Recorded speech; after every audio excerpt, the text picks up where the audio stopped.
Tamil season 9 டே 33ல பார்த்தீங்கன்னா, அதாவது வந்து நேத்து நடந்த அந்த இன்சிடென்ட்ஸ் வந்து நம்ம இப்போ பார்க்க போறோம். என்னன்னு பார்த்தீங்கன்னா, துஷார் அண்ட் பார்வதி பேசிக்கிட்டு இருக்காங்க. அவங்க என்ன பேசுறாங்கன்னா, திவாகரை வந்து கோல்டன் ஸ்டாச்சுவ போட்டுட்டு திவ்யா வந்து கிச்சன்ல விட்டா கரெக்ட்டா இருக்கும் அப்படின்னு சொல்லிட்டு. ஆனா எஃப்ஜே வந்து இவங்க பக்கம் போவான் அப்படின்னு நாங்க எதிர்பார்க்கல.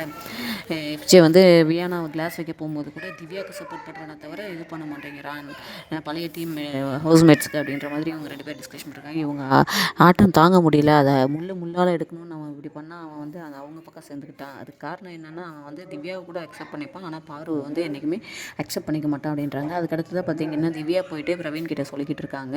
அதாவது வந்து கெஸ்ட் வந்து கிளம்பிடுவேன், செக் அவுட் பண்ணுறோன்னு சொல்கிறாங்க.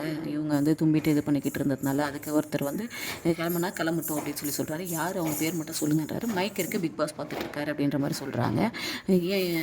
என் பேரை சொல்ல வேண்டியதுன்னு துஷார் வந்து ஒரு மாதிரி பாடி லாங்குவேஜில் சொல்கிறாரு. என்ன இப்படி பண்ணுற அப்படின்னா என்ன அர்த்தம் அப்படின்ட்டு திவ்யா துஷார் கிட்ட வந்ததுலேருந்து 2 பேருக்கும் முட்டிக்கிட்டு தான் இருக்குது. என் பேர் சொல்ல வேண்டியது தானே, தைரியம் இருந்தால் என் பேர் சொல்ல வேண்டியது தானே அப்படின்னு சொல்கிறாரு துஷார். ஐயோ துஷாரை பார்த்து எனக்கு பயம் அப்படின்னு சொல்லிட்டு இவங்க வந்து சொல்லிக்கிட்டு இருக்காங்க. பார்ப்போம் இது எங்கே போய் முடியுது. இன்றைக்கி என்னென்ன நடக்குது நம்ம வெயிட் பண்ணி பார்க்கலாம்.